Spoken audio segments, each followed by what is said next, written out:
Moms and dads, I bet you can relate to this email.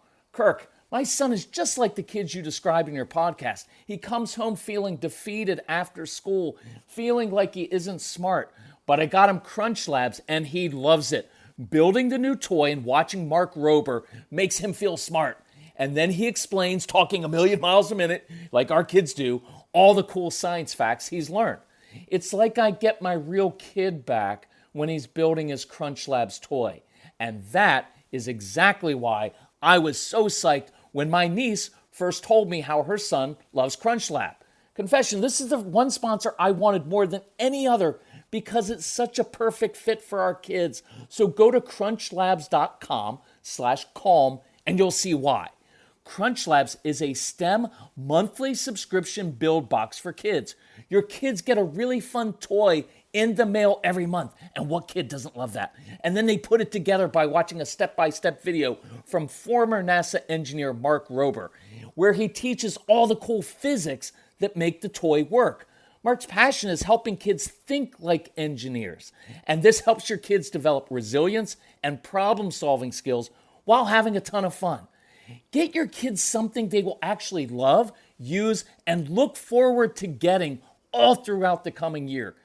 Build your child's confidence now. Visit crunchlabs.com/calm and get your kids Crunch Labs today.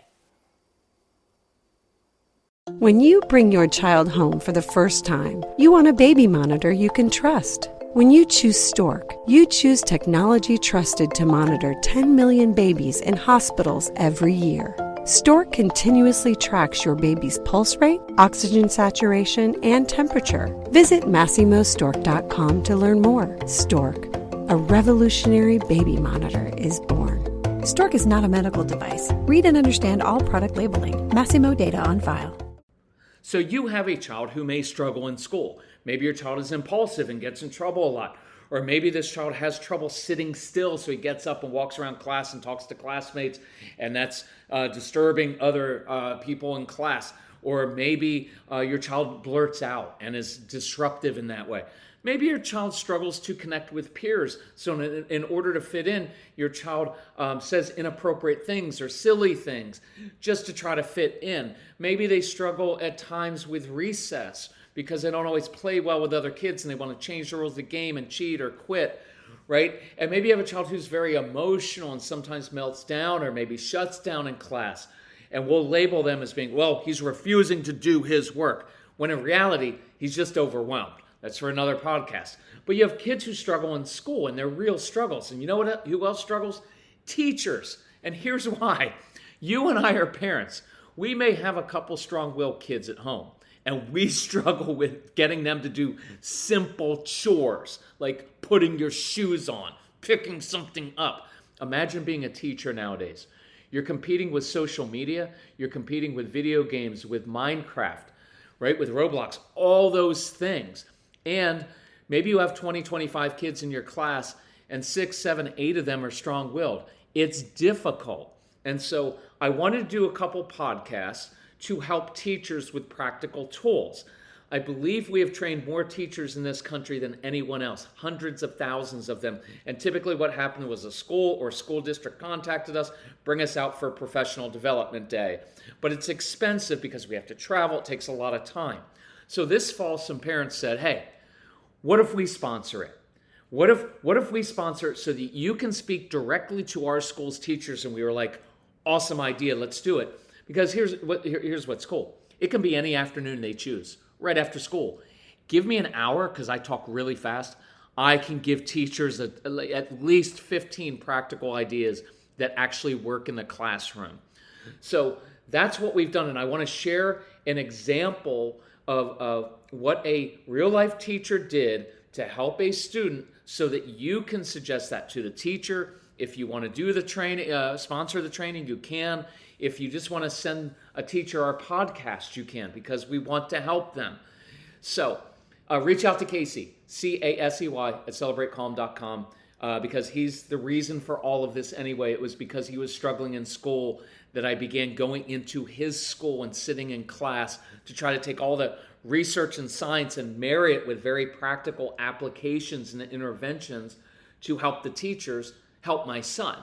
And so now it's kind of blossomed where now we've helped, literally helped hopefully millions of students, because now their teachers know what to do with them. Instead of crushing their spirit, they build their confidence. So, by the way, this is Calm Parenting Podcast. Forgot to say that, but you guys already know that, and I'm Kirk Martin. So, if you need help, find us at celebratecalm.com. So, here's the email from a teacher, and I want to share this because we trained their school just a couple weeks ago. And this is just 1 hour training, and this is cool what this teacher did. So, she said, we have this student, she called him Jacob because that's the name I use for the stand-in for the strong-willed child, usually seeks attention during the start of my class. Today, I noticed we were running low on hand sanitizer. So I sent Jacob down 3 flights of stairs to retrieve a couple bottles of hand sanitizer for me. When he got back, he was calm and he was focused because he had completed a quick yet necessary job for me. Let me stop right there. This is awesome what the teacher did. Look, you have a couple options. You can start getting it on that child. Jacob, listen, I need you to put that down. Jacob, I need you to sit down and be quiet. I am about to start class. If you do not listen and you cannot follow directions, you will not be getting recess or going on the class field trip, and I can go negative on it. Because watch, we have one of two options when we treat behavior. What we typically do as adults, and this is parents and teachers, is we react to the outward behavior. We see a child doing something and we react to it. And we usually react by giving consequences.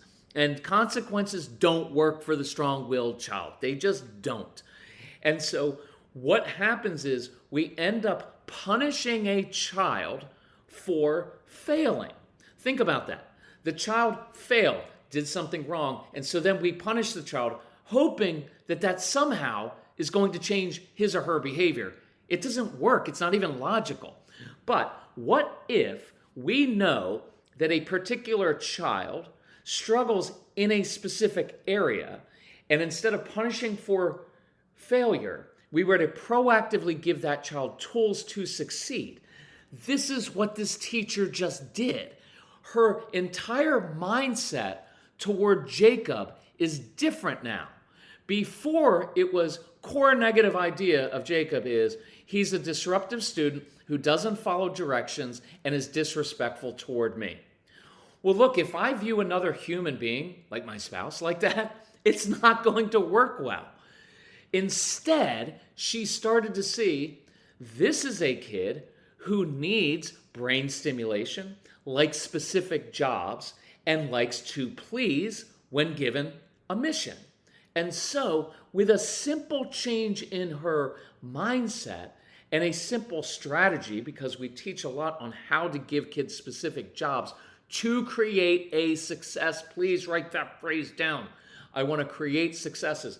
She sent him down 3 flights of stairs. Why? Well, one, that's where the hand sanitizer is, but also because it wears them out. Because guess what? He had to come back up 3 flights of stairs. We got him working. Exercise, specific job, right, to go get that. And when he came back, guess what she got to do? Hey, Jacob, nice job. Really appreciate your help. So instead of, if you can't do this, you lose X, now we're like, hey, you're a really good helper. Appreciate it, my friend. Now sit down because we're going to start class, right? He was calm and focused because we got his brain focused on following a specific direction that wasn't academic, right? Now let's keep going with this. Toward the end of class, Jacob was finished early. I remembered that our next project would be a ceramic clay project. So here's what she said. Watch, again, before I get that, let me go what we would normally do. Jacob, you need to leave your classmates alone. Find something to do, right? It's too vague. Instead, she said, hey, Jacob, could you help me out?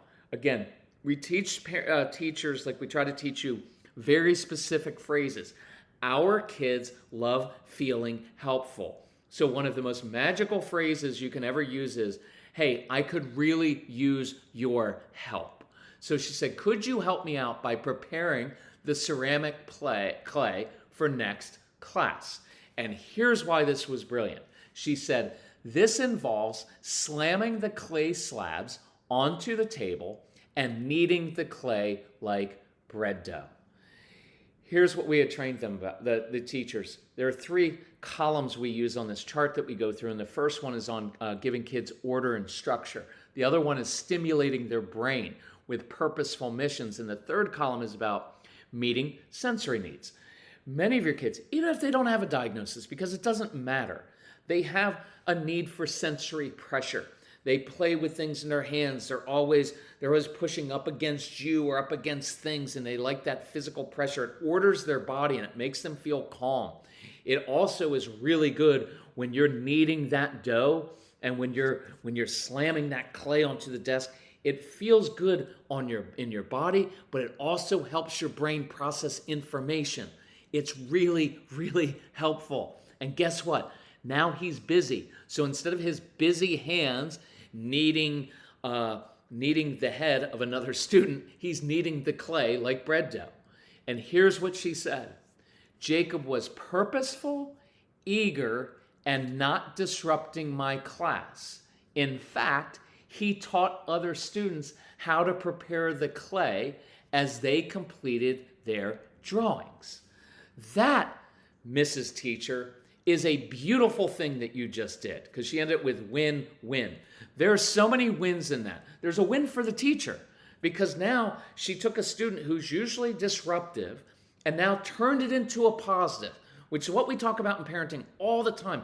You take what irritates you most and you bond over it and you turn it into something constructive. She did more than help this child avoid losing recess. Do you know how good it feels when nobody else believes in you in life and you feel like you're swimming upstream and you don't necessarily get along with all the other kids in class, and typically your teachers and parents are negative towards you and always you're on red on the behavior charts and you're always in trouble. We have to talk about your behavior and you feel awful in life. And now a teacher multiple times is saying, you're really helpful. You're really good at that. And thank you. She just built this child's confidence.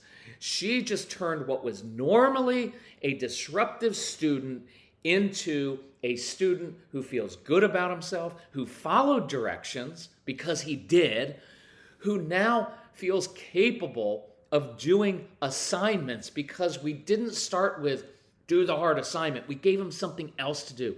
It doesn't have to be that hard. In fact, a lot of times it's much more simple to do these things and get the win.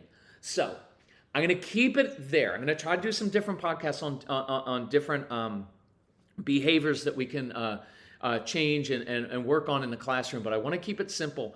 Please share this with your school. Share it with a teacher and say, look, this is 11 and a half minutes, not that long, but I think this would help you with some of your students.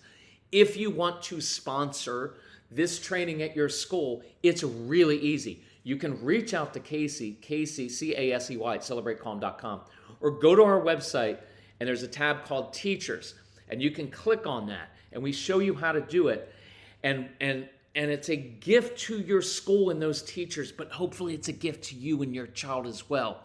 And we will work directly with the school to schedule the training around their schedule. I'll do it at 6 in the morning if they want. If they want it at 3:30 in the afternoon, no matter what time zone they are, I don't care. If you're overseas, we'll train people by Zoom in the Netherlands or in Romania. I don't care. I want to help teachers. So thank you for listening. Thank you for sharing. Love you all. Enjoy your children.